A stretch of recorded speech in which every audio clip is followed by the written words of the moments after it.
ఇంటి వాసన గుర్తుంచుకోని తండ్రి ఆశే దాగుందిగా చిక్కి చితికిన విత్తనంలో ఓ వంశవృక్షమే దాగుందిగా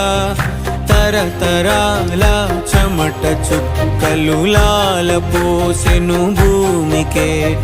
బాధ్యతగా కొనసాగినాదో నైవేద్యమేగా స్వామికే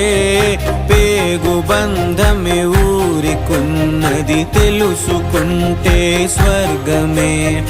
అడుగు పెడితే గడప నవ్వెను గర్భగుడి స్వగ్రామమే ఎందరో చెప్పిన మాటే కదా కళ్ళ ముందరే ఉన్న దారే కదా తొందరే ముందన్న తీరొద్దిక కష్టపడ్డోడికే దైవం తోడుండదా